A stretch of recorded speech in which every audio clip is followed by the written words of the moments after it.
So welcome to this lecture. In this lecture, we're going to start with a new topic, and the name of the topic is inverse Laplace transform. See the definition first. Since we know that inverse transform or inverse Laplace transform is a basically reverse of Laplace transform process.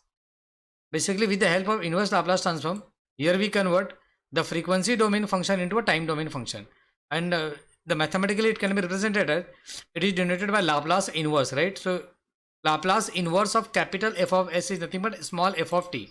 Since always we know that in the Laplace transform, small f is converted into capital F and t is converted into s, right? But in this particular case, here we are doing the reverse process, right?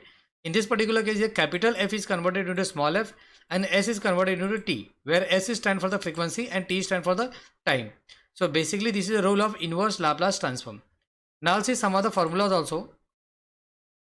The first formula is Laplace inverse of k by s is nothing but k, and k is nothing but a constant over here, and s is nothing but frequency is a variable, right? In the Laplace transform, always we consider frequency as our s is a variable, right? In the Laplace inverse of 1 upon s plus a is nothing but equal to e raised to minus at, while the Laplace inverse of 1 upon s minus a is nothing but e raised to at. And the Laplace inverse of 1 upon s raised to n, right? Laplace inverse of 1 upon s raised to n is depend on the what is the value of n. If n is an integer, then 1 upon s raised to n will be equal to t raised to n minus 1 upon n minus 1 factorial. But if n is present in form of the fraction like 1 by 2, 3 by 2 or 5 by 2 or 7 by 2 kind of something, in that particular case the formula will be t raised to n minus 1 upon gamma of n. I hope you have the awareness about the gamma of n that already we have covered in the Laplace transform, right?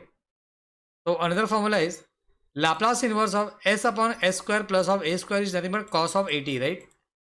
And the Laplace inverse of s upon s square minus of a square.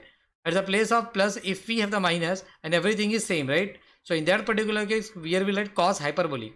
Whenever the denominator contain minus, the cos hyperbolic will going to come, and if the denominator contain plus, then in that particular case, normal function will going to come, right? And Laplace inverse of 1 upon s square plus of a square is nothing but equal to 1 upon a sin 80. The cases are same. At the place of plus, if we have the minus, then in that particular case, here we'll write 1 upon a sin hyperbolic of 80.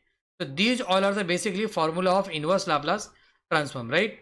So in this lecture, we have completed all the basic formula of inverse Laplace transform. From the coming lecture, we're going to start with the exercise.